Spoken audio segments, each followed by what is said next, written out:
Good morning ਆਲ student. Chapter 1 ਹੀ complete ਹੋਣ ਤੋਂ ਬਾਅਦ ਅੱਜ ਅਸੀਂ ਕੰਟੀਨਿਊ ਕਰਨ ਜਾ ਰਹੇ ਹਾਂ ਚੈਪਟਰ 1B। ਤਾਂ ਜਿਹੜਾ ਬੇਟਾ ਚੈਪਟਰ 1B ਹੈ ਇਹਨੂੰ ਸਟਾਰਟ ਕਰਨ ਤੋਂ ਪਹਿਲਾਂ ਮੈਂ ਇਸ ਰਿਗਾਰਡਿੰਗ ਥੋੜਾ ਤੁਹਾਨੂੰ ਕਲੈਰਿਟੀ ਦੇ ਦਾਂ। ਸਭ ਤੋਂ ਪਹਿਲੀ ਗੱਲ ਦਾ ਚੈਪਟਰ 1B ਕੋਈ ਬਹੁਤਾ ਵੱਡਾ ਚੈਪਟਰ ਨਹੀਂ ਹੈ, ਵਿਦਿਨ 2 ਔਰ 3 ਡੇਜ਼ ਇਹਨੇ ਕੰਪਲੀਟ ਹੋ ਜਾਣਾ ਹੈ। ਦੂਸਰੀ ਗੱਲ, ਚੈਪਟਰ 1B ਇੱਕ ਐਵੇਂ ਦਾ ਚੈਪਟਰ ਹੈ ਕਿ ਜੇ ਬੇਟਾ ਤੁਸੀਂ ਇਹਦੇ ਕਨਸੈਪਟਾਂ ਨੂੰ ਸਮਝ ਲਿਆ ਨਾ, ਬਸ ਉਸ ਤੋਂ ਬਾਅਦ ਚਾਹੇ ਤੁਸੀਂ ਸਾਰੀ ਉਮਰ ਇਸ ਨੂੰ ਕਦੇ ਦੁਬਾਰਾ ਵੀ ਨਾ ਪੜ੍ਹਿਓ, ਤੁਹਾਨੂੰ ਕਿਸੇ ਚੀਜ਼ ਨੂੰ ਰੱਟਾ ਲਾਉਣ ਦੀ ਲੋੜ ਨਹੀਂ। ਇਹਦੀ ਸਭ ਤੋਂ ਵੱਡੀ ਖਾਸੀਅਤ ਹੈ, ਵੈਸੇ ਤਾਂ ਪੂਰੀ ਫਿਜ਼ਿਕਸ ਦੀ ਹੀ ਇਹ ਬਿਊਟੀ ਹੈ ਕਿ ਜੇ ਤੁਸੀਂ ਫਿਜ਼ਿਕਸ ਦੇ ਕਨਸੈਪਟਾਂ ਨੂੰ ਸਮਝ ਲਿਆ ਤਾਂ ਤੁਹਾਨੂੰ ਦੁਬਾਰਾ ਉਸ ਚੀਜ਼ ਨੂੰ ਪੜ੍ਹਨ ਦੀ ਵੀ ਲੋੜ ਨਹੀਂ, ਰੱਟਾ ਤਾਂ ਬਹੁਤ ਦੂਰ ਦੀ ਗੱਲ ਹੈ। ਸੋ ਵਿਦਿਆਰਥੀਓ, ਟਾਈਮ ਨਾ ਵੇਸਟ ਕਰਦੇ ਹੋਏ ਮਨਪ੍ਰੀਤ ਮਾਨ ਮੈਮ ਦੇ ਬਿਹਾਫ ਦੇ ਉੱਪਰ ਅੱਜ ਅਸੀਂ ਕੰਟੀਨਿਊ ਕਰਨ ਜਾ ਰਹੇ ਹਾਂ ਚੈਪਟਰ 1B। ਸੋ ਸਭ ਤੋਂ ਪਹਿਲੀ ਗੱਲ, ਚੈਪਟਰ 1B, ਇਸ ਚੈਪਟਰ ਦਾ ਨਾਮ ਕੀ ਹੈ? ਤਾਂ ਬੇਟਾ ਚੈਪਟਰ ਦਾ ਨਾਮ ਹੈ ਇਲੈਕਟ੍ਰਿਕ ਫੀਲਡ। ਆਜੋ ਸਭ ਤੋਂ ਪਹਿਲਾਂ ਅਸੀਂ ਇਸ ਦਾ ਨਾਮ ਦਾ ਮਤਲਬ ਹੀ ਸਮਝਦੇ ਹਾਂ। ਇਹ ਕੀ ਹੁੰਦਾ ਜੀ ਇਲੈਕਟ੍ਰਿਕ ਫੀਲਡ? ਤਾਂ ਦੇਖੋ ਬੇਟਾ ਕੀ ਹੈ, ਇਲੈਕਟ੍ਰਿਕ ਫੀਲਡ ਅੰਦਰ ਜਿਹੜਾ ਪਹਿਲਾ ਵਰਡ ਯੂਜ਼ ਕੀਤਾ ਗਿਆ ਹੈ ਇਲੈਕਟ੍ਰਿਕ, ਇਸ ਵਰਡ ਨੂੰ ਅਸੀਂ ਚਾਰਜ ਤੋਂ ਲਿਆ ਹੈ। ਤਾਂ ਜਿੱਥੇ ਮੈਂ ਬੋਲਦਾ ਨਾ ਇਲੈਕਟ੍ਰਿਕ, ਤਾਂ ਸਮਝ ਲਿਓ ਮੈਂ ਗੱਲ ਕਿਹਦੀ ਕਰੂੰਗਾ, ਚਾਰਜ। ਹੁਣ ਮੇਨ ਜਿਹੜਾ ਕਨਸੈਪਟ ਸਮਝਣ ਵਾਲਾ ਹੈ ਉਹ ਹੈ ਫੀਲਡ। ਆਖਿਰਕਾਰ ਇਹ ਫੀਲਡ ਕੀ ਹੁੰਦਾ ਹੈ ਔਰ ਇਹ ਫੀਲਡ ਵਰਡ ਤੋਂ ਅਸੀਂ ਮੀਨਿੰਗ ਕੀ ਲੈਂਦੇ ਹਾਂ। ਤਾਂ ਬੇਟਾ ਜਿਹੜਾ ਫੀਲਡ ਵਰਡ ਹੈ ਨਾ, ਮੈਂ ਤੁਹਾਨੂੰ 2-3 ਐਗਜ਼ਾਮਪਲਾਂ ਦੇ ਕੇ ਸਮਝਾਉਣਾ ਕਿਸ ਚੀਜ਼ ਨੂੰ ਫੀਲਡ ਕਿਹਾ ਜਾਂਦਾ ਹੈ, ਫਿਰ ਤੁਹਾਨੂੰ ਆਟੋਮੈਟਿਕਲੀ ਸਮਝ ਆ ਜਾਣਾ ਵੀ ਓਕੇ ਆਹ ਚੀਜ਼ ਹੁੰਦੀ ਹੈ ਫੀਲਡ। ਸਪੋਜ਼ ਕਰੋ ਆਪਣੇ ਕੋਲ ਕੋਈ ਇੱਕ ਇਲੈਕਟ੍ਰਿਕ ਬਲਬ ਹੈ, ਆਪਣੇ ਘਰਾਂ ਦੇ ਵਿੱਚ ਬਲਬ ਲੱਗੇ ਹੋਣਗੇ, ਤਾਂ ਜਿਹੜੇ ਕਮਰੇ 'ਚ ਬੇਟਾ ਤੁਸੀਂ ਬੈਠੇ ਹੋ ਦੇਖੋ ਇੱਥੇ ਵੀ ਕੋਈ ਨਾ ਕੋਈ ਬਲਬ ਤਾਂ ਲੱਗਿਆ ਹੋਊਗਾ ਨਾ। ਜਦੋਂ ਅਸੀਂ ਕਿਸੇ ਵੀ ਬਲਬ ਨੂੰ ਔਨ ਕਰਦੇ ਹਾਂ ਤਾਂ ਬੇਟਾ ਕੀ ਹੁੰਦਾ ਹੈ ਕਿ ਨਾ ਉਸ ਬਲਬ ਦੇ ਅਰਾਊਂਡ ਥੋੜ੍ਹੀ ਜਿਹੀ ਸਪੇਸ ਹੁੰਦੀ ਹੈ। ਮੰਨ ਲਓ ਤੁਸੀਂ ਕਮਰੇ ਦੇ ਵਿੱਚ ਬੈਠੇ ਹੋ ਅਤੇ ਜਿਹੜੇ ਕਮਰੇ ਦੇ ਵਿੱਚ ਤੁਸੀਂ ਬੈਠੇ ਹੋ ਤੁਸੀਂ ਬਲਬ ਨੂੰ ਔਨ ਕਰਤਾ। ਪਹਿਲਾਂ ਮੈਨੂੰ ਦੱਸੋ ਵੀ ਜਦੋਂ ਤੁਸੀਂ ਬਲਬ ਨੂੰ ਔਨ ਕੀਤਾ, ਕੀ ਔਨ ਕਰਨ ਦੇ ਨਾਲ ਇਹਦੀ ਲਾਈਟ ਸਾਰੀ ਦੁਨੀਆ 'ਤੇ ਚਲੀ ਗਈ? Then answer is no. ਜਦੋਂ ਤੁਸੀਂ ਕਿਸੇ ਬਲਬ ਨੂੰ ਔਨ ਕਰਦੇ ਹੋ ਨਾ, ਤਾਂ ਉਸ ਬਲਬ ਦੇ ਅਰਾਊਂਡ ਥੋੜ੍ਹੀ ਜਿਹੀ ਸਪੇਸ ਹੁੰਦੀ ਹੈ ਜਿਸ ਦੇ ਵਿੱਚ ਉਹਦੀ ਲਾਈਟ ਹੁੰਦੀ ਹੈ। ਤਾਂ ਮੰਨ ਕੇ ਚਲੋ ਮੇਰੇ ਕੋਲ ਕੀ ਹੈ, ਇੱਕ ਬਲਬ। ਜਦੋਂ ਬਲਬ ਨੂੰ ਔਨ ਕੀਤਾ ਤਾਂ ਇਹਦੇ ਅਰਾਊਂਡ ਆ ਥੋੜ੍ਹੀ ਜਿਹੀ ਸਪੇਸ ਹੈ ਜਿਸ ਦੇ ਅੰਦਰ ਇਹਦਾ ਚਾਨਣ ਹੈ, ਇਹਦੀ ਲਾਈਟ ਹੈ। ਹੁਣ ਧਿਆਨ ਨਾਲ ਸਮਝਿਓ, ਜੇ ਤਾਂ ਬੇਟਾ ਅਸੀਂ ਇਸ ਸਪੇਸ ਦੇ ਅੰਦਰ ਹਾਂ ਤਾਂ ਅਸੀਂ ਇਹਦੀ ਲਾਈਟ ਨੂੰ ਫੀਲ ਕਰ ਪਾਵਾਂਗੇ, ਪਰ ਜੇ ਅਸੀਂ ਇਸ ਸਪੇਸ ਤੋਂ ਬਾਹਰ ਹਾਂ ਤਾਂ ਅਸੀਂ ਇਹਦੀ ਲਾਈਟ ਨੂੰ ਨਹੀਂ ਫੀਲ ਕਰ ਪਾਵਾਂਗੇ। ਤਾਂ ਬਲਬ ਦੇ ਅਰਾਊਂਡ ਉਹ ਥੋੜ੍ਹੀ ਜਿਹੀ ਸਪੇਸ ਜਿਸ ਦੇ ਅੰਦਰ ਇਹਦੀ ਲਾਈਟ ਨੂੰ ਫੀਲ ਕੀਤਾ ਜਾ ਸਕਦਾ ਹੈ, ਉਸ ਸਪੇਸ ਨੂੰ ਬੋਲਦੇ ਨੇ ਫੀਲਡ। ਔਰ ਇਹ ਕਿਹਦਾ ਫੀਲਡ ਹੈ? ਇਹ ਬਲਬ ਦਾ ਫੀਲਡ ਹੈ। ਤਾਂ ਫੀਲਡ ਬੇਟਾ ਕੀ ਹੁੰਦਾ ਹੈ? ਕਿਸੇ ਵੀ ਬਾਡੀ ਦੇ ਅਰਾਊਂਡ ਉਹ ਥੋੜ੍ਹੀ ਜਿਹੀ ਜਗ੍ਹਾ, ਉਹ ਥੋੜ੍ਹੀ ਜਿਹੀ ਖਾਲੀ ਸਪੇਸ ਜਿਸ ਦੇ ਅੰਦਰ ਉਸ ਦੇ ਇਫੈਕਟ ਨੂੰ ਫੀਲ ਕੀਤਾ ਜਾ ਸਕਦਾ ਹੈ, ਬਸ ਇਹੀ ਹੁੰਦਾ ਫੀਲਡ। ਹੁਣ ਇਹ ਬਲਬ ਦਾ ਫੀਲਡ ਹੈ। ਐਵੇਂ ਇੱਕ ਐਗਜ਼ਾਮਪਲ ਆਪਾਂ ਹੋਰ ਲੈ ਲੈਂਦੇ ਹਾਂ। ਤੁਸੀਂ ਬੇਟਾ ਦੇਖਿਆ ਹੋਣਾ ਕਿ 10th ਕਲਾਸ ਤੱਕ ਕਲਾਸਿਸ ਦੇ ਵਿੱਚ ਕੌਣ ਪੜ੍ਹਾਉਂਦੇ ਸੀ? ਟੀਚਰ ਪੜ੍ਹਾਉਂਦੇ ਸੀ ਨਾ। ਤਾਂ ਬੇਟਾ ਜਦੋਂ ਤੁਹਾਡੀ ਕਲਾਸ ਦੇ ਵਿੱਚ ਟੀਚਰ ਆ ਕੇ ਟੀਚ ਕਰਦਾ ਸੀ ਤਾਂ ਕੀ ਉਸ ਟੀਚਰ ਦੀ ਟੀਚਿੰਗ ਸਾਰੀ ਦੁਨੀਆ ਨੂੰ ਸੁਣਾਈ ਦੇ ਰਹੀ ਸੀ? ਆਨਸਰ ਇਜ਼ ਅਗੇਨ ਨੋ। ਨਹੀਂ ਸਰ, ਐਵੇਂ ਨਹੀਂ ਹੁੰਦਾ ਸੀ। ਜਦੋਂ ਸਾਡੇ ਟੀਚਰਸ ਬੋਲਦੇ ਸੀ ਨਾ ਤਾਂ ਉਹਨਾਂ ਟੀਚਰਸ ਦੇ ਅਰਾਊਂਡ ਥੋੜ੍ਹੀ ਜਿਹੀ ਸਪੇਸ ਹੁੰਦੀ ਸੀ। ਜਿਹੜੇ ਬੱਚੇ ਤਾਂ ਉਹ ਸਪੇਸ ਦੇ ਅੰਦਰ ਹੁੰਦੇ ਸੀ ਉਹ ਤਾਂ ਉਹਨਾਂ ਦੀ ਆਵਾਜ਼ ਨੂੰ ਸੁਣਦੇ ਸੀ, ਉਹਨਾਂ ਦੇ ਇਫੈਕਟ ਨੂੰ ਫੀਲ ਕਰਦੇ ਸੀ। ਪਰ ਜਿਹੜੇ ਬੱਚੇ ਉਸ ਸਪੇਸ ਤੋਂ ਬਾਹਰ ਹੁੰਦੇ ਸੀ ਨਾ ਆਵਾਜ਼ ਸੁਣ ਪਾਉਂਦੇ ਸੀ, ਨਾ ਇਫੈਕਟ ਨੂੰ ਫੀਲ ਕਰ ਪਾਉਂਦੇ ਸੀ। ਤਾਂ ਜਦੋਂ ਕੋਈ ਟੀਚਰ ਟੀਚ ਕਰਦਾ ਹੈ ਤਾਂ ਉਹਦੇ ਅਰਾਊਂਡ ਇੱਕ ਥੋੜ੍ਹੀ ਜਿਹੀ ਸਪੇਸ ਹੁੰਦੀ ਹੈ। ਜੇ ਤਾਂ ਬੇਟਾ ਅਸੀਂ ਉਹ ਸਪੇਸ ਦੇ ਅੰਦਰ ਹਾਂ, ਅਸੀਂ ਸੁਣ ਸਕਦੇ ਹਾਂ, ਇਫੈਕਟ ਫੀਲ ਕਰ ਸਕਦੇ ਹਾਂ। ਬਟ ਜੇ ਅਸੀਂ ਉਹ ਸਪੇਸ ਤੋਂ ਬਾਹਰ ਹਾਂ ਤਾਂ ਅਸੀਂ ਉਹਨਾਂ ਇਫੈਕਟ ਨੂੰ ਫੀਲ ਨਹੀਂ ਕਰ ਸਕਦੇ। ਤਾਂ ਟੀਚਰ ਦੇ ਅਰਾਊਂਡ ਉਹ ਥੋੜ੍ਹੀ ਜਿਹੀ ਸਪੇਸ ਜਿਸ ਦੇ ਅੰਦਰ ਉਸ ਨੂੰ ਸੁਣਿਆ ਜਾ ਸਕਦਾ ਹੈ, ਉਸ ਦੇ ਇਫੈਕਟ ਨੂੰ ਫੀਲ ਕੀਤਾ ਜਾ ਸਕਦਾ ਹੈ, ਉਹ ਫੀਲਡ ਹੈ। ਬਟ ਉਹ ਕਿਹਦਾ ਫੀਲਡ ਹੈ? ਉਹ ਟੀਚਰ ਦਾ ਫੀਲਡ ਹੈ। ਹੁਣ ਇਹ ਫੀਲਡ ਹੋ ਗਿਆ ਬਲਬ ਦਾ, ਇਹ ਫੀਲਡ ਹੋ ਗਿਆ ਟੀਚਰ ਦਾ। ਸੇਮ ਟੂ ਸੇਮ ਜਦੋਂ ਬੇਟਾ ਕਿਤੇ ਵੀ ਕੋਈ ਚਾਰਜ ਹੁੰਦਾ ਹੈ ਤਾਂ ਉੱਥੇ ਵੀ ਸੇਮ ਹੁੰਦਾ। ਦੇਖੋ ਕੀ, ਜਿੱਥੇ ਕਿਤੇ ਚਾਰਜ ਪਿਆ ਹੁੰਦਾ ਨਾ ਤਾਂ ਬੇਟਾ ਚਾਰਜ ਦੇ ਅਰਾਊਂਡ ਥੋੜ੍ਹੀ ਜਿਹੀ ਸਪੇਸ ਹੁੰਦੀ ਹੈ। ਜੇ ਤਾਂ ਅਸੀਂ ਉਹ ਸਪੇਸ ਦੇ ਅੰਦਰ ਹਾਂ ਤਾਂ ਅਸੀਂ ਉਹਦੇ ਇਫੈਕਟ ਨੂੰ ਫੀਲ ਕਰ ਸਕਦੇ ਹਾਂ, ਪਰ ਜੇ ਅਸੀਂ ਉਹ ਸਪੇਸ ਤੋਂ ਬਾਹਰ ਹਾਂ ਤਾਂ ਅਸੀਂ ਉਹਦੇ ਇਫੈਕਟ ਨੂੰ ਫੀਲ ਨਹੀਂ ਕਰ ਸਕਦੇ। ਤਾਂ ਚਾਰਜ ਦੇ ਅਰਾਊਂਡ ਉਹ ਥੋੜ੍ਹੀ ਜਿਹੀ ਸਪੇਸ ਜਿੱਥੇ ਉਹਦੇ ਇਫੈਕਟ ਨੂੰ ਫੀਲ ਕੀਤਾ ਜਾ ਸਕਦਾ ਹੈ, ਜਿੱਥੇ ਉਸਦੇ ਇਫੈਕਟ ਦਾ ਇਨਫਲੂਐਂਸ ਹੁੰਦਾ ਹੈ, ਬਸ ਉਸੇ ਸਪੇਸ ਨੂੰ ਹੀ ਬੋਲਦੇ ਨੇ ਫੀਲਡ ਹੈ। ਪਰ ਕਿਉਂਕਿ ਚਾਰਜ ਦਾ ਫੀਲਡ ਹੈ ਇਸ ਕਰਕੇ ਇਹਨੂੰ ਇਲੈਕਟ੍ਰਿਕ ਫੀਲਡ ਕਿਹਾ ਜਾਂਦਾ ਹੈ। ਤਾਂ ਦੇਖੋ ਇਲੈਕਟ੍ਰਿਕ ਫੀਲਡ ਕੁਝ ਵੀ ਨਹੀਂ, ਇੱਕ ਸਪੇਸ, ਇੱਕ ਖਾਲੀ ਜਗ੍ਹਾ ਦਾ ਨਾਮ ਹੈ। ਇਹ ਖਾਲੀ ਜਗ੍ਹਾ ਕਿੱਥੇ ਹੁੰਦੀ ਹੈ? ਕਿਸੇ ਵੀ ਚਾਰਜ ਦੇ ਅਰਾਊਂਡ ਹੁੰਦੀ ਹੈ, ਬਟ ਇਹ ਉਹ ਖਾਲੀ ਸਪੇਸ ਹੈ ਜਿਸ ਦੇ ਅੰਦਰ ਅਸੀਂ ਇਸ ਦੇ ਇਫੈਕਟ ਨੂੰ ਫੀਲ ਕਰ ਸਕਦੇ ਹਾਂ। ਸੋ ਬੇਟਾ ਆਹ ਜਿਹੜੀ ਖਾਲੀ ਸਪੇਸ ਹੈ ਨਾ, ਇਸੇ ਨੂੰ ਹੀ ਇਲੈਕਟ੍ਰਿਕ ਫੀਲਡ ਕਿਹਾ ਜਾਂਦਾ ਹੈ। ਔਰ ਪੂਰੇ ਚੈਪਟਰ 1B ਦੇ ਅੰਦਰ ਅਸੀਂ ਇਸ ਸਪੇਸ ਨੂੰ ਹੀ ਪੜ੍ਹਨ ਵਾਲੇ ਹਾਂ। ਇਹ ਹੁੰਦਾ ਜੀ ਇਲੈਕਟ੍ਰਿਕ ਫੀਲਡ। ਉਮੀਦ ਕਰਦਾ ਇਹ ਗੱਲ ਤੁਹਾਨੂੰ ਕਲੀਅਰ ਹੋ ਗਈ ਹੋਊਗੀ। ਹੁਣ ਅਗਲੀ ਗੱਲ ਬੇਟਾ, ਜਦੋਂ ਅਸੀਂ ਗੱਲ ਕਰਦੇ ਨਾ ਕਿਸੇ ਫੀਲਡ ਦੀ, ਤਾਂ ਹਰ ਇੱਕ ਫੀਲਡ ਦੇ ਵਿੱਚ ਦੋ ਚੀਜ਼ਾਂ ਹੁੰਦੀਆਂ ਨੇ। ਇੱਕ ਤਾਂ ਹੁੰਦਾ ਸੋਰਸ। ਸੋਰਸ ਉਹ ਹੁੰਦਾ ਜਿਹੜਾ ਫੀਲਡ ਨੂੰ ਪ੍ਰੋਡਿਊਸ ਕਰਦਾ ਹੈ। ਇੱਕ ਹੁੰਦਾ ਟੈਸਟਿੰਗ ਡਿਵਾਈਸ, ਜਿਹਨੂੰ ਅਸੀਂ ਟੈਸਟ ਚਾਰਜ ਵੀ ਕਹਾਂਗੇ। ਤਾਂ ਇੱਥੇ ਮੈਂ ਕਹੂੰਗਾ ਕਿ ਜੀ ਇੱਕ ਤਾਂ ਹੁੰਦਾ ਸੋਰਸ ਚਾਰਜ, ਕੀ ਹੁੰਦਾ ਆਪਾਂ ਉਹਦੀ ਗੱਲ ਕਰਦੇ ਹਾਂ। ਇੱਕ ਹੁੰਦਾ ਜੀ ਟੈਸਟ ਚਾਰਜ। ਜਿੱਥੇ ਕਿਤੇ ਬੇਟਾ ਫੀਲਡ ਦੀ ਗੱਲ ਹੋਊਗੀ ਨਾ, ਤਾਂ ਇਹਨਾਂ ਦੋਨਾਂ ਚਾਰਜਸ ਦੀ ਗੱਲ ਹੋਣੀ ਹੈ। ਇੱਕ ਚਾਰਜ ਨੂੰ ਕਹਿੰਦੇ ਨੇ ਸੋਰਸ ਚਾਰਜ, ਇੱਕ ਨੂੰ ਕਹਿੰਦੇ ਨੇ ਟੈਸਟ ਚਾਰਜ। ਬਟ ਇਹਨਾਂ ਨੂੰ ਸਮਝਣ ਤੋਂ ਪਹਿਲਾਂ ਆਪਾਂ ਇੱਕ ਸਿੰਪਲ ਐਗਜ਼ਾਮਪਲ ਨਾਲ ਸਮਝੀਏ ਕਿ ਸੋਰਸ ਦਾ ਮਤਲਬ ਕੀ ਹੁੰਦਾ ਹੈ ਔਰ ਟੈਸਟ ਦਾ ਮਤਲਬ ਕੀ ਹੁੰਦਾ। ਦੇਖੋ ਆਪਾਂ ਪਹਿਲੀ ਐਗਜ਼ਾਮਪਲ ਦੇ ਉੱਪਰ ਆਉਂਦੇ ਹਾਂ। ਮੈਨੂੰ ਤੁਸੀਂ ਇਹ ਦੱਸੋ ਕਿ ਆਹ ਜਿੰਨੀ ਵੀ ਲਾਈਟ ਹੈ ਇਹ ਕਿਹਦੇ ਕਰਕੇ ਹੈ? ਬਲਬ ਕਰਕੇ ਹੈ ਨਾ। ਅਤੇ ਇੱਥੇ ਇਸ ਲਾਈਟ ਦਾ ਸੋਰਸ ਕੌਣ ਹੋ ਗਿਆ? ਤਾਂ ਬਲਬ ਇੱਕ ਸੋਰਸ ਹੈ ਜਿਹੜਾ ਲਾਈਟ ਦੇ ਰਿਹਾ ਸਾਨੂੰ। ਐਵੇਂ ਇੱਥੇ ਦੇਖੋ, ਹੁਣ ਟੀਚਰ ਦੇ ਅਰਾਊਂਡ ਜਿਹੜਾ ਇਹ ਫੀਲਡ ਹੈ, ਇਹ ਟੀਚਰ ਦਾ ਫੀਲਡ ਹੈ ਨਾ। ਬਟ ਇਹ ਦੱਸੋ ਆਹ ਜਿਹੜਾ ਫੀਲਡ ਹੈ ਇਸ ਨੂੰ ਪ੍ਰੋਡਿਊਸ ਕੌਣ ਕਰ ਰਿਹਾ ਹੈ? ਤਾਂ ਜੇ ਕੋਈ ਅਧਿਆਪਕ ਬੋਲ ਰਿਹਾ ਹੈ ਤਾਂ ਹੀ ਇਹ ਪ੍ਰੋਡਿਊਸ ਹੋ ਰਹੀ ਹੈ ਨਾ। ਤਾਂ ਇੱਥੇ ਸੋਰਸ ਕੌਣ ਹੋ ਗਿਆ? ਟੀਚਰ। ਤਾਂ ਪਹਿਲੇ ਕੇਸ ਅੰਦਰ ਸੋਰਸ ਬਲਬ ਹੈ ਜਿਹੜਾ ਫੀਲਡ ਨੂੰ ਪ੍ਰੋਡਿਊਸ ਕਰਦਾ ਹੈ।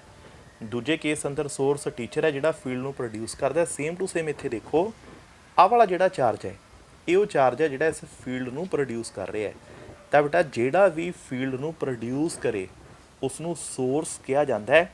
ਹੁਣ ਇੱਥੇ ਇੱਕ ਗੱਲ ਯਾਦ ਰੱਖਿਓ ਕਿ ਜਿਹੜਾ ਚਾਰਜ ਫੀਲਡ ਨੂੰ ਪ੍ਰੋਡਿਊਸ ਕਰੂਗਾ ਉਸ ਨੂੰ ਸੋਰਸ ਚਾਰਜ ਕਿਹਾ ਜਾਣਾ ਅਤੇ ਉਸ ਨੂੰ ਹਮੇਸ਼ਾ ਕੈਪੀਟਲ ਕਿਊ ਦੇ ਨਾਲ ਹੀ ਡਿਨੋਟ ਕੀਤਾ ਜਾਂਦਾ। ਹੁਣ ਦੇਖੋ ਬੇਟਾ ਇਸ ਨੂੰ ਮੈਂ ਲਿਖ ਰਿਹਾ ਕੈਪੀਟਲ ਕਿਊ।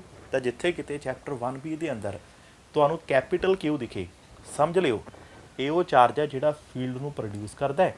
ਅਤੇ ਇਸ ਚਾਰਜ ਨੂੰ ਅਸੀਂ ਬੋਲਾਂਗੇ ਕਿ ਅਸੀਂ ਕਹਾਂਗੇ ਸੋਰਸ ਚਾਰਜ ਹੈ। ਹੁਣ ਦੂਜੀ ਗੱਲ, ਤੁਸੀਂ ਕਹੋਗੇ ਸਰ ਸੋਰਸ ਤਾਂ ਚਲੋ ਸਾਨੂੰ ਸਮਝ ਆ ਗਿਆ, ਜਿਹੜਾ ਫੀਲਡ ਨੂੰ ਪ੍ਰੋਡਿਊਸ ਕਰੇ ਉਹ ਸੋਰਸ ਹੈ। ਹੁਣ ਸਰ ਇਹ ਸਮਝਾਓ ਜੀ ਟੈਸਟ ਚਾਰਜ ਦਾ ਕੀ ਮਤਲਬ ਹੈ? ਤਾਂ ਦੇਖੋ ਬੇਟਾ ਇਸ ਦਾ ਮਤਲਬ ਕੀ ਹੈ। ਆਪਾਂ ਪਹਿਲੀ ਐਗਜ਼ਾਮਪਲ 'ਤੇ ਚੱਲਦੇ ਹਾਂ। ਦੇਖੋ ਬਲਬ ਦੇ ਕੇਸ 'ਚ ਮੈਂ ਇੱਕ ਗੱਲ ਕਹੀ ਸੀ ਕਿ ਜਿੱਥੇ ਤੱਕ ਸਾਨੂੰ ਦਿਖ ਰਿਹਾ ਹੈ, ਲਾਈਟ ਆ ਰਹੀ ਹੈ, ਉੱਥੇ ਤੱਕ ਫੀਲਡ ਹੈਗਾ। ਜਿੱਥੇ ਦਿਖਣਾ ਬੰਦ ਹੋ ਗਿਆ ਤਾਂ ਫੀਲਡ ਉੱਥੇ ਕੀ ਹੋ ਗਿਆ? ਖ਼ਤਮ। ਬਟ ਇੱਕ ਗੱਲ ਦੱਸੋ, ਇਸ ਲਾਈਟ ਨੂੰ ਦੇਖਣ ਲਈ ਸਾਨੂੰ ਤਾਂ ਵਿੱਚ ਕੁਝ ਚਾਹੀਦਾ ਨਾ।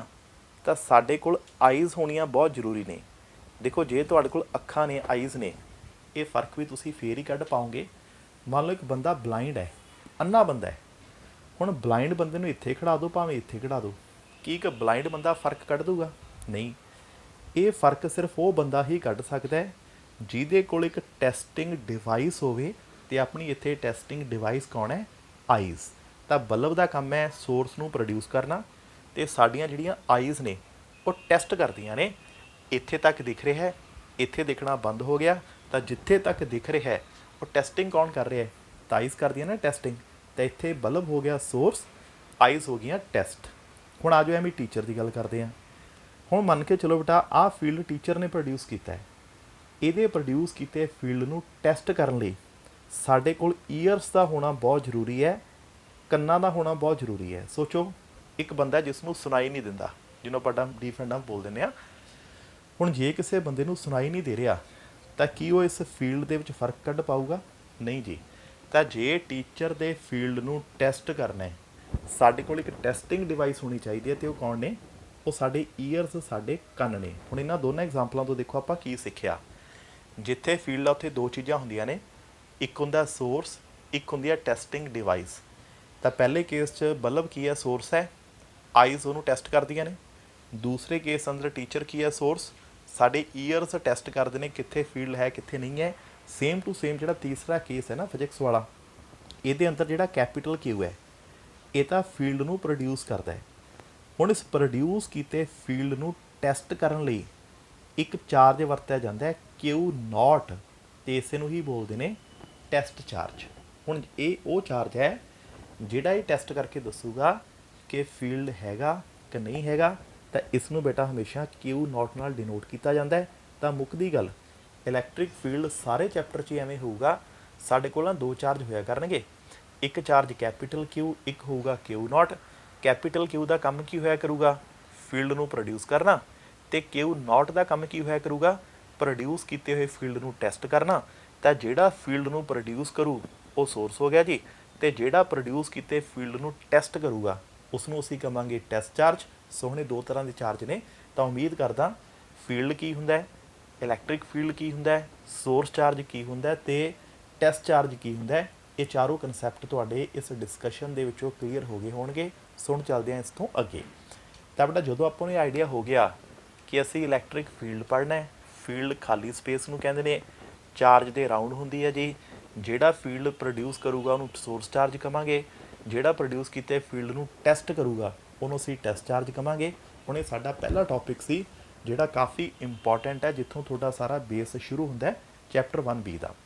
ਹੁਣ ਜਿਹੜਾ ਬੇਟਾ ਇਸਦਾ ਸੈਕੰਡ ਟੌਪਿਕ ਹੈ, ਔਰ ਚੈਪਟਰ 1B ਦੇ ਵਿੱਚ ਨਾ ਕੋਈ ਬਹੁਤ ਜ਼ਿਆਦਾ ਲੈਂਥੀ ਟੌਪਿਕ ਨਹੀਂ ਹੈ, ਖਿਆਲ ਰੱਖਿਓ ਸਾਰੇ ਛੋਟੇ ਛੋਟੇ ਟੌਪਿਕਸ ਨੇ। ਹਾਂ, ਇੱਕ ਦੋ ਇੰਪੋਰਟੈਂਟ ਆਰਟੀਕਲ ਜ਼ਰੂਰ ਨੇ, ਉਹ ਵੀ ਆਪਾਂ ਕਰਾਂਗੇ।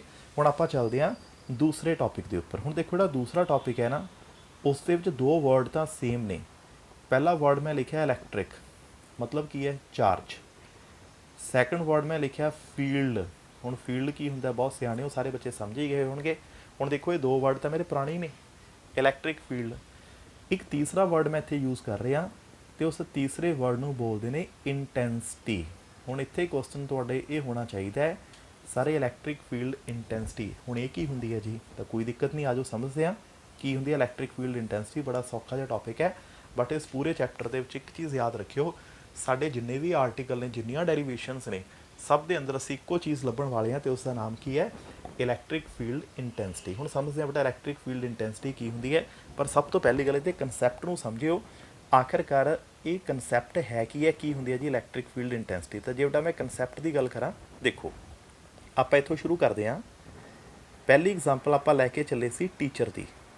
ਮੰਨ ਲਓ ਬੇਟਾ ਇੱਥੇ ਇੱਕ ਟੀਚਰ ਹੈ, ਟੀਚਰ ਨੇ ਬੋਲਣਾ ਸ਼ੁਰੂ ਕਰਤਾ। ਤਾਂ ਆਪਾਂ ਨੇ ਇੱਕ ਗੱਲ ਕਹੀ ਸੀ ਕਿ ਜਦੋਂ ਵੀ ਕੋਈ ਟੀਚਰ ਬੋਲਦਾ ਹੈ ਤਾਂ ਜੀ ਉਹਦੇ ਅਰਾਊਂਡ ਥੋੜ੍ਹੀ ਜਿਹੀ ਸਪੇਸ ਹੁੰਦੀ ਹੈ, ਜਿਹਨੂੰ ਅਸੀਂ ਟੀਚਰ ਦਾ ਫੀਲਡ ਕਹਿੰਦੇ ਹਾਂ। ਇਹ ਗੱਲ ਤਾਂ ਆਪਾਂ ਕਰ ਚੁੱਕੇ ਹਾਂ। ਹੁਣ ਮੇਰਾ ਕੁਐਸਚਨ ਹੈ ਤੁਹਾਡੇ ਲਈ, ਜਦੋਂ ਬੇਟਾ ਕੋਈ ਟੀਚਰ ਬੋਲਦਾ, ਜਿਹੜਾ ਉਹਦਾ ਇਫੈਕਟ ਹੈ, ਜਿਹੜਾ ਉਹਦਾ ਫੀਲਡ ਹੈ, ਕੀ ਸਾਰੇ ਪੁਆਇੰਟਾਂ 'ਤੇ ਸੇਮ ਹੁੰਦਾ ਹੈ?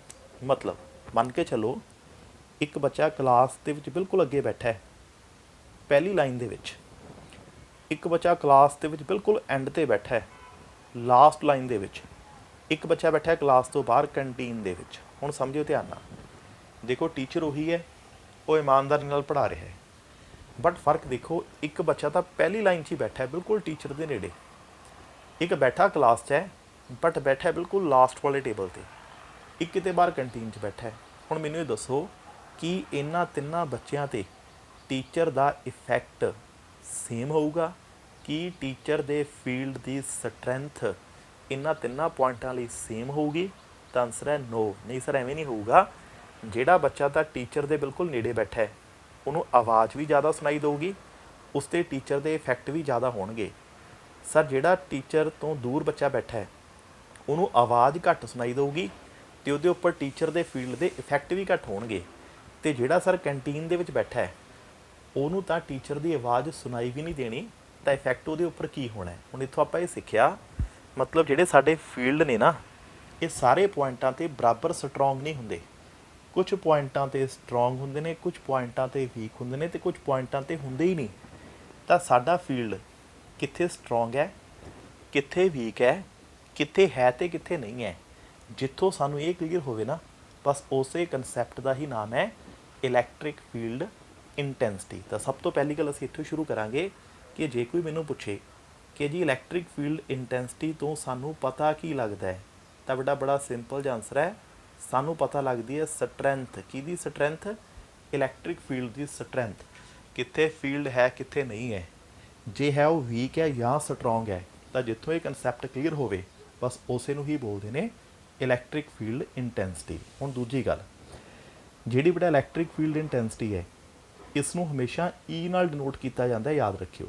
ਤਾਂ ਜਿੱਥੇ ਮੈਂ E ਲਿਖਾਂ ਇਹਦਾ ਮਤਲਬ ਇਲੈਕਟ੍ਰਿਕ ਫੀਲਡ ਨਹੀਂ ਹੈ, ਇਹਦਾ ਮਤਲਬ ਹੈ ਜੀ ਇਲੈਕਟ੍ਰਿਕ ਫੀਲਡ ਇੰਟੈਂਸਿਟੀ। ਹੁਣ ਤੁਸੀਂ ਇਹ ਸੋਚੋਗੇ ਸਰ ਇਹਦੇ ਤੋਂ ਸਟਰੈਂਥ ਕਿਵੇਂ ਪਤਾ ਲੱਗਦੀ ਹੈ, ਕਿ ਇਹਦਾ ਕੋਈ ਫਾਰਮੂਲਾ ਵੀ ਹੁੰਦਾ, ਯੂਨਿਟ ਵਗੈਰਾ ਕੁਝ ਹੁੰਦੇ ਨੇ, ਸਭ ਕੁਝ ਹੁੰਦਾ ਹੈ। ਹੁਣ ਆਪਾਂ ਇੱਕ ਹੀ ਕਰਕੇ ਸਮਝਾਂਗੇ ਕਿ ਸਾਨੂੰ ਇਲੈਕਟ੍ਰਿਕ ਫੀਲਡ ਇੰਟੈਂਸਿਟੀ ਤੋਂ ਕੀ ਮਿਲਦਾ, ਕਿਵੇਂ ਮਿਲਦਾ ਹੈ।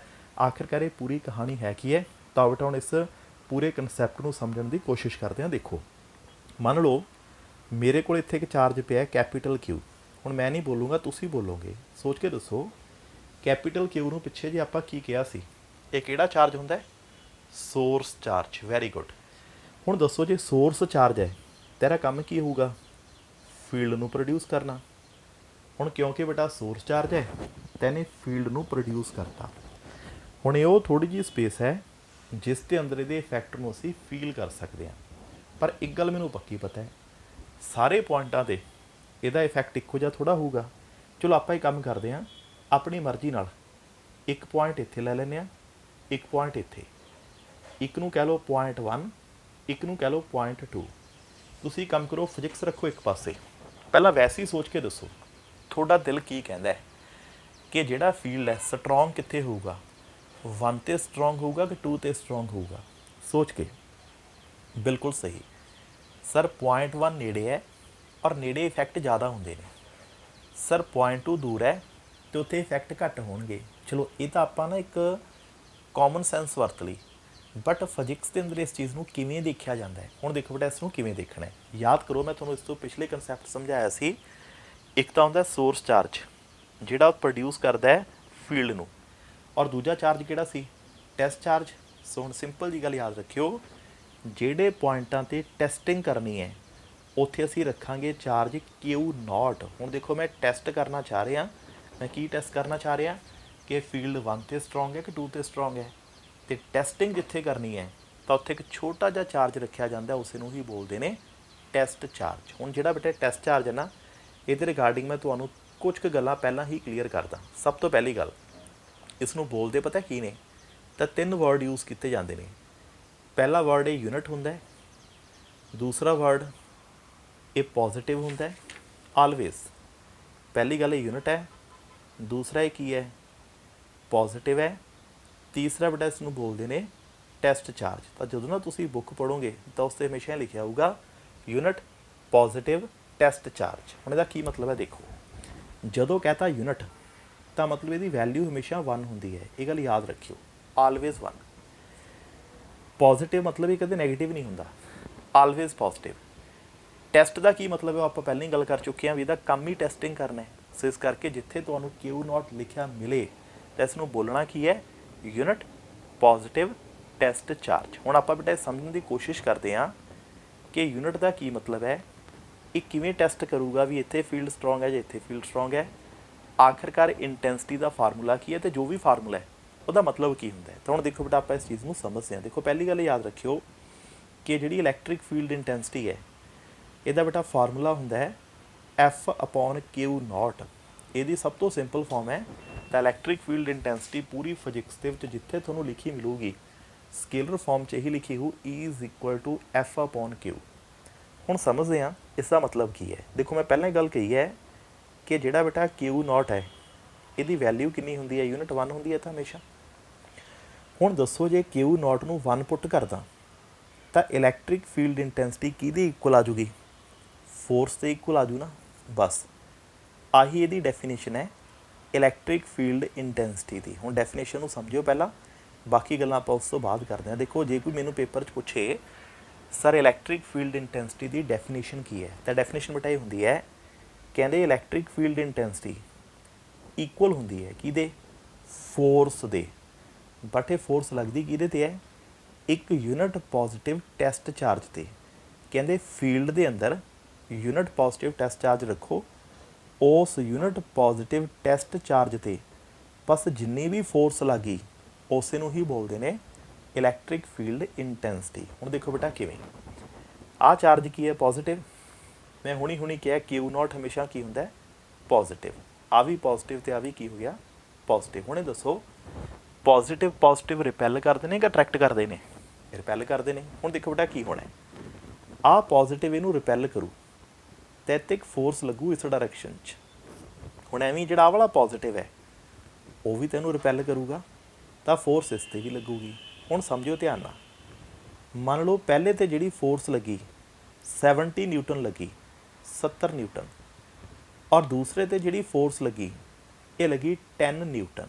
ਹੁਣ ਦੇਖੋ ਫੋਰਸ ਦੋਨਾਂ ਤੇ ਲੱਗੀ, ਪਹਿਲੀ ਗੱਲ ਤਾਂ ਦੋਨਾਂ ਤੇ ਫੋਰਸ ਲੱਗੀ, ਇਹਦਾ ਮਤਲਬ ਫੀਲਡ ਤਾਂ ਦੋਨੋਂ ਜਗ੍ਹਾ ਤੇ ਹੈਗਾ, ਬਟ ਇੱਕ ਫਰਕ ਹੈ, ਇੱਕ ਤੇ ਫੋਰਸ ਵੱਧ ਲੱਗੀ ਹੈ, ਇੱਕ ਤੇ ਫੋਰਸ ਘੱਟ ਲੱਗੀ ਹੈ। ਹੁਣ ਦੇਖੋ ਡੈਫੀਨੇਸ਼ਨ ਕੀ ਕਹਿੰਦੀ ਹੈ, ਇੱਕ ਯੂਨਿਟ ਚਾਰਜ ਤੇ ਜਿੰਨੀ ਫੋਰਸ ਲੱਗਦੀ ਹੈ ਉਹ ਇੰਟੈਂਸਿਟੀ ਹੁੰਦੀ ਹੈ।